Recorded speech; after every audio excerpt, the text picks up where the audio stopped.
Hi and welcome. You're listening to the X22 Report. My name is Dave and this is episode 1706BN. Today's date is November 2nd, 2018, and the title of the episode is Message Sent and Received, Feel the Full Fury of the Storm. Let's get into the economic collapse, political and geopolitical news. Now, yesterday we talked about Q and how Q was sending us messages, sent us a message through VIP Anon with this folder with the parentheses with the plus in the middle. We read the last post of 2381 and telling us, listen, stay firm, keep doing what you're doing, believe, fight, fight, fight.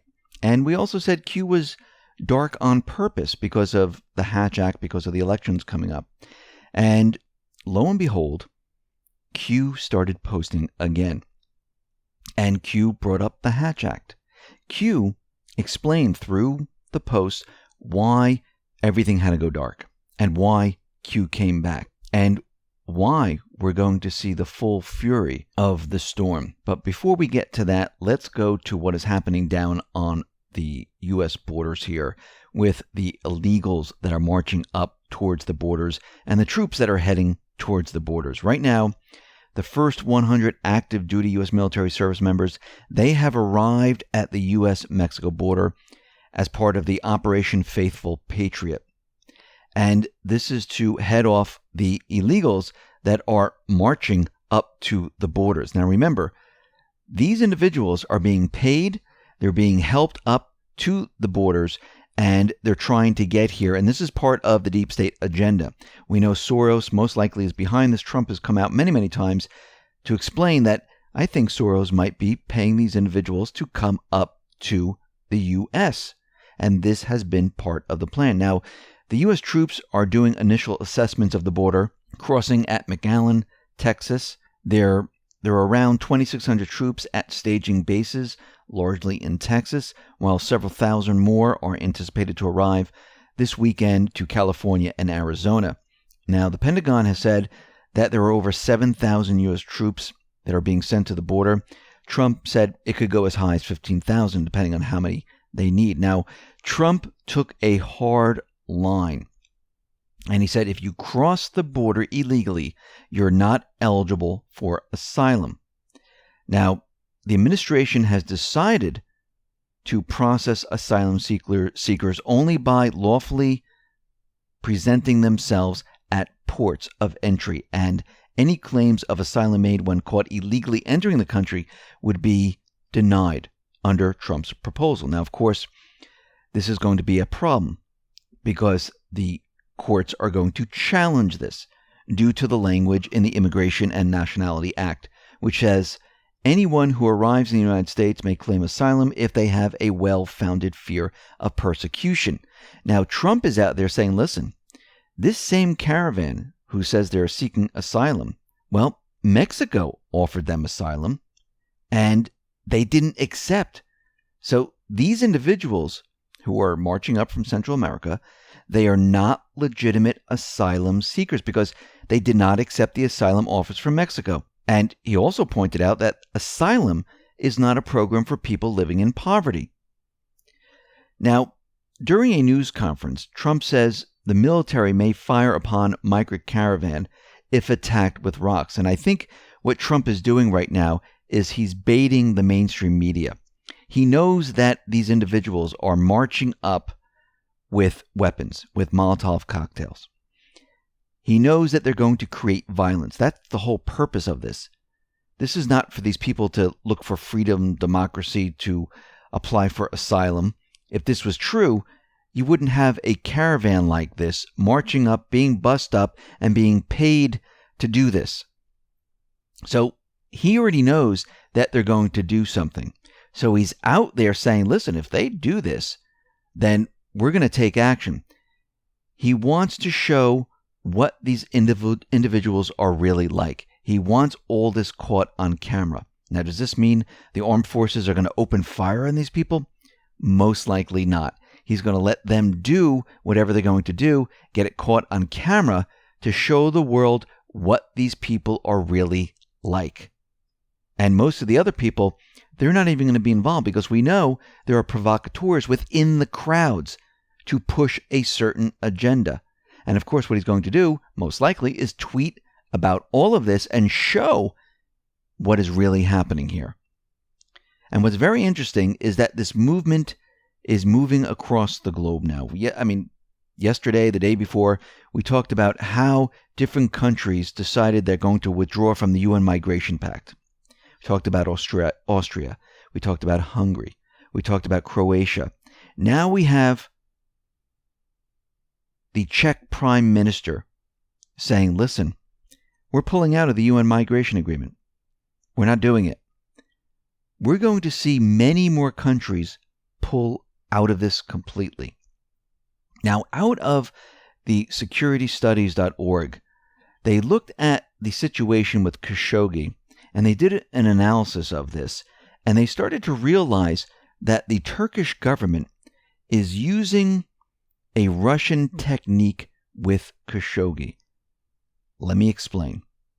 The Turkish government successfully used an information operation to elevate the case of Jamal Khashoggi's disappearance into a major international incident with strategic implications.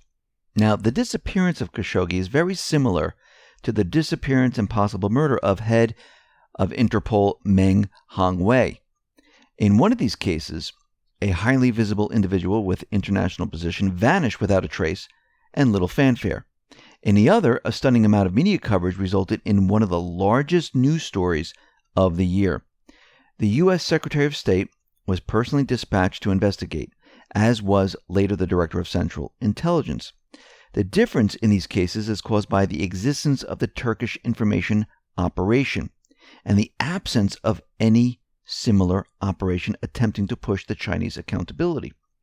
The Turkish government attained success through an adaptation of a Russian technique that the RAND Corporation calls the fire hoses of falsehood propaganda model. One, in fact, the falsehood aspect of this model is dispensable. The model works much better if the information can be proven true, and still quite well if the information is merely not demonstrably false. What is essential to the model used by the Turks and the Russians is the repeated injection of wild stories, not all at once, but in controlled sequence. This creates a building effect similar to the increase of tension in a novel or a screenplay. A major difference in the Russian model and the Turkish model is that the Russians tend to push their fire hose narratives through propaganda outlets of their own creation. The Turkish language media supported and helped to drive the narratives, and did Arabic language media controlled by Turkish ally Qatar. The main outlets that Turkish intelligence used to execute their operation were major Western English language journalist outlets. The mainstream media treated the successive fire hoses as if they were corroborated by one another, and they were able to push this story out there. This was a controlled story that Erdogan pushed out there. Now, I'm starting to think, once again, was this put out there to trap the mainstream media? Meanwhile, the mainstream media, they thought they were trapping Trump, and I think they were played. And if you can see, nothing actually happened here. And all those individuals were calling out for Trump to do something, and it just kind of died down. Now we see Russia, India, and Iran. They're going to cooperate on a new trade route, and they're not going to go through the Suez Canal. They're creating the North Transport Corridor, and this is going to go through Russia. It's going to go through Iran, up to the Baltic Sea, the North Sea, right into the Mediterranean. So they have a completely alternative route instead of using the Suez Canal, which means they're going to be bypassing everything the deep state put into place. And once the deep state is gone and Trump and the Patriots have control and there's no more war being pushed by the deep state, and Iran makes a new deal with Trump, most likely they'll go back to the original route. The reason why they're choosing this route right now is because of what is happening with the sanctions and things like that, because Trump is putting a lot of pressure on Iran to make a new deal. And once it's done, I believe they're going to go back to the original route, because the alternative route is through sea, through land, and it looks like it's much more difficult than the Suez Canal. We see that the rebels in Syria, they're having a huge amount of problems here. They're scrambling to find new partnerships. They don't have one with the U.S. anymore. The U.S. allies, they're turning away from them, and they're having a very difficult time. Let's get into some of Q's posts.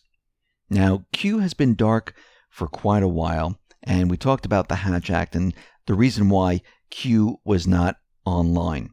Q came back to tell us a couple of things here. So this is post 2382. Q says, "Do not let them divide you. Together you are strong. Together you win. Your vote matters." Reread drops RE polls. Then gave 2 links.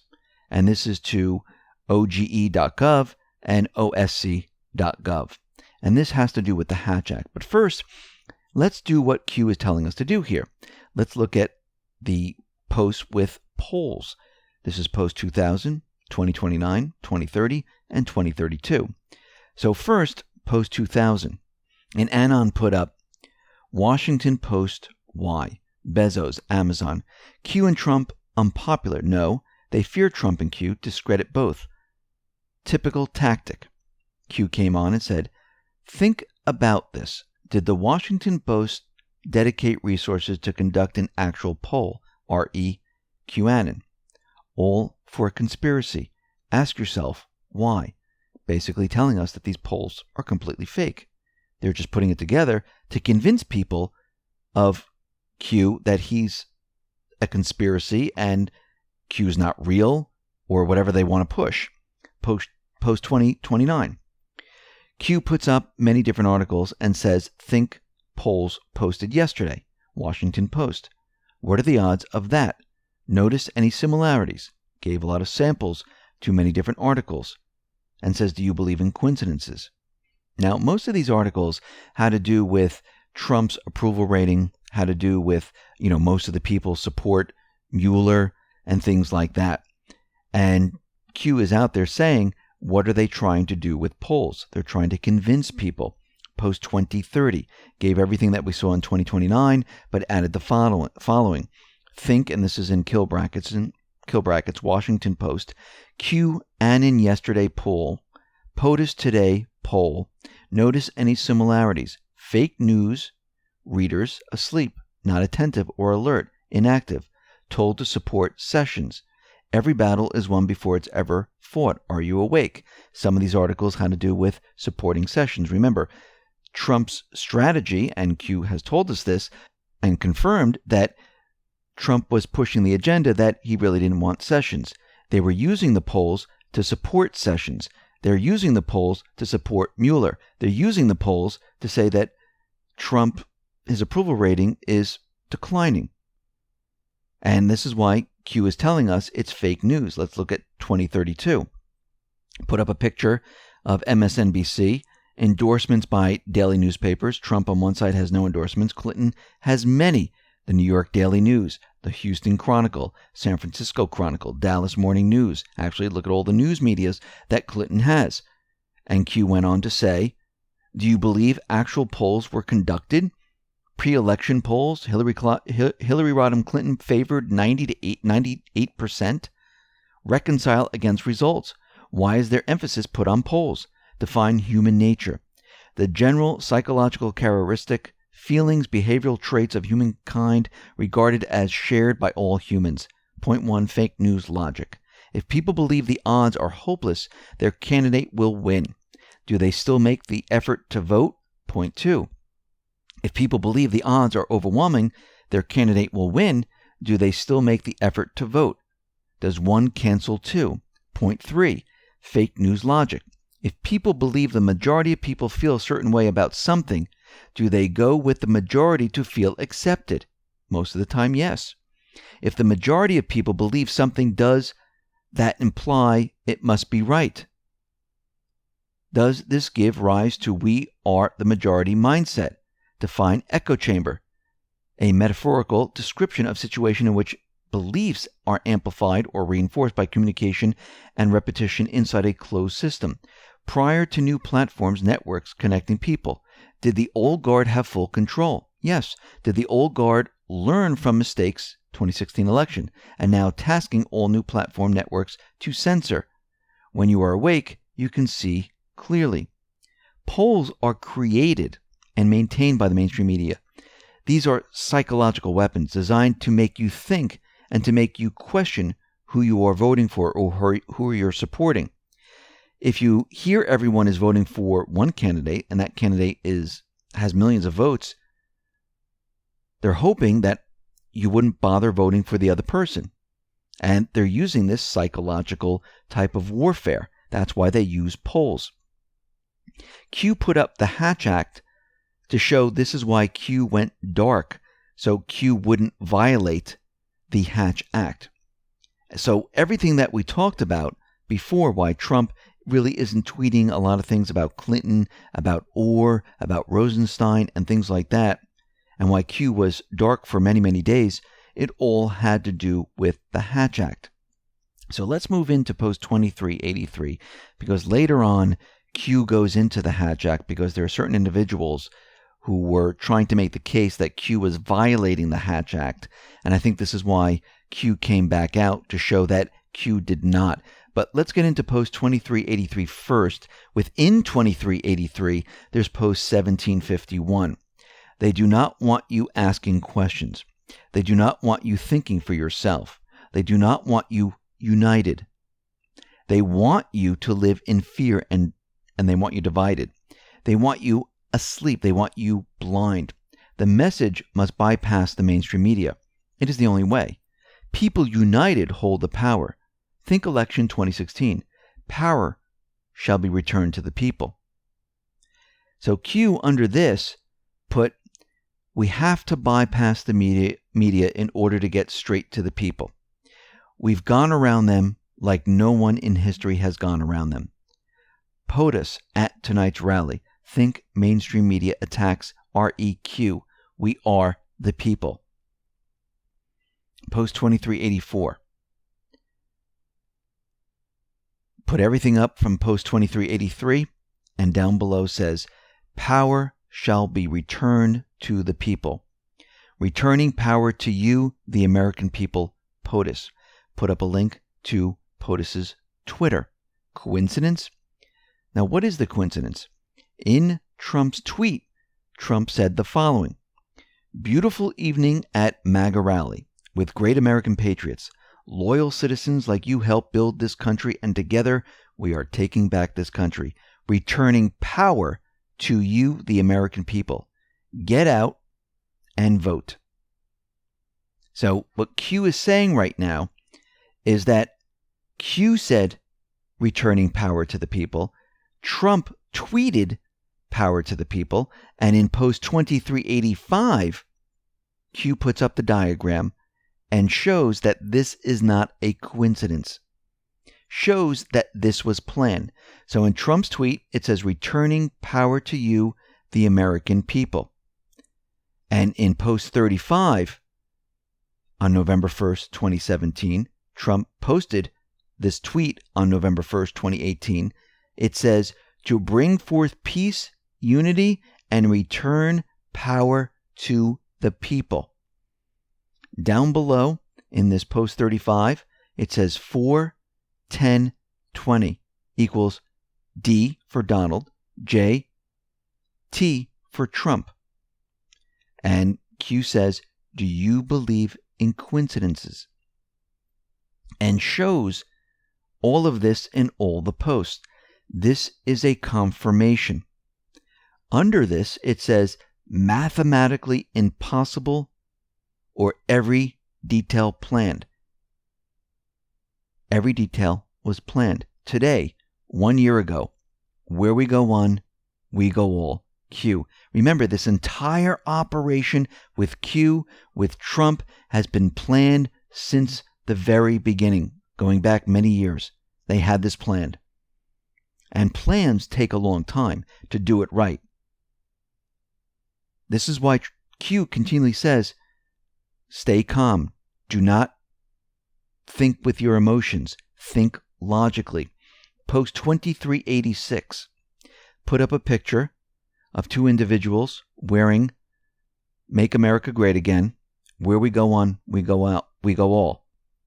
And under it, it says, ask yourself a very simple question. Why is the fake news media continually expanding resources to defame, debunk, and cast as a conspiracy for, as they say, a nobody who started on 4chan? Why did the fake news media attempt to cast blame of recent events on the Q movement? Was it an attempt to silence? Sample past 7 days. Now, what Q is talking about is everything that's been happening in October. The caravan, the shooting, Khashogi, the bomber. And what did the news do? And all these articles here are pointing towards Trump and Q to say that this is a conspiracy. They're the ones who are behind it. Q, below all these articles, and they put up a lot of articles here, says all for a LARP. In kill brackets, all bold, capital letters, attack those who threaten you the most. Are we subject to the Hatch Act? Think executive branch, NSA, etc. Filter applied, legal analysis. Cannot point to any particular candidate or party prior to November 7th. We the people, fight, fight, fight. Your vote matters. We are in this together. This movement has no skin color. Attempts to label all those who challenge their narrative as racist, white supremacists will fail. Brackets, bold, predictable. And what Q is saying is they're trying to say that Q violated the Hatch Act. And through legal analysis, through the filter that Q is using, where Q is actually filtering the posts, they are not violating the Hatch Act. So post 2387, it looks like an Anon back in November 2nd, 2018 was asking the questions, why use memes? Does this go around the censorship algorithms? And Q put up post 2183, 2145, saying to prepare your memes. And Q has been telling us about memes where they're trying very, very hard to create algorithms that could read memes. And Q went and said the following. There is a reason why we encourage memes so much. There is a reason why we came here to drop. There is a reason why they are all working overtime to build code to censor and defend against memes. Remember, Q has told us in these older posts that they cannot actually read them at this time. And Q says reread drops are memes. All just a coincidence? Directed at Q. Fire when ready. Let the memes out there. Post 2388. Now, the question is, did Q violate the Hatch Act? And Anon looked at it and said, no, Q has not violated the Hatch Act. So if we look at this from the previous post of Q, it says, are we subject to the Hatch Act? Think executive branch, NSA, etc. This is pointing to a guide to the Hatch Act for federal employees. And this is the Office of the Director of National Intelligence, Central Intelligence Agency, Defense Intelligence Agency, National Geospatial Intelligence Agency, NSA, NSC, NSD, Department of Justice, Criminal Division, Department of Justice, Federal Bureau of Investigations, Secret Service, Office of Criminal Investigation, IRS, Office of Investigation Program, Customs, Office of Law Enforcement, ATF. No. So let's look at the other part here. Acceptable. Turn on comms. Filter applied legal analysis. Cannot point to any particular candidate or party prior to November 7th. We the people, fight, fight, fight. Your vote matters. We are in this together. This movement has no skin color. Now, this diagram is pointing to understanding how the Hatch Act applies to you. And down below it says covered employee. May register and vote as they choose, may assist in voter registration drives, may attend political fundraising functions, may attend political rallies and meetings. So then the diagram points to another section understanding how the Hatch Act applies to you. It says, may express opinions about candidates and issues if the expression is political activity, however, i.e., activity directed to the success or failure of a political party, candidate for partisan political office or partisan political group, then the expression is not permitted while the employee is on duty in any federal room or building while wearing a uniform or official insignia or using any federal-owned or leased vehicle. Now, under all of this, under this gigantic graphic, Q says, why did select senior members of the Democratic Party, in brackets 6 of them, send a letter to Don McGahn in early October outlining Hatch Act violations, REQ?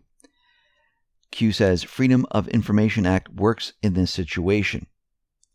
So Q asked why members of the Democratic Party inquired of White House counsel Don McGahn about whether Q violated the Hatch Act. Well, we know what they were trying to do. They were trying to trap Q using the Hatch Act. And I believe there was a request of information on Q and the Hatch Act via the Freedom of Information Act. And they were trying to trap Q, trying to show that Q violated the Hatch Act. But from everything that Q is showing us, and Annan pointed out that Q didn't violate the Hatch Act. And I believe this is why Q was quiet for a certain period of time until they could prove that Q did not violate the Hatch Act. And it looks like Q has come out of the darkness, and now the deep state is going to feel the full fury of the storm. Listen, everyone, thanks a lot for listening. Be well, be safe, and especially be prepared. Thanks a lot.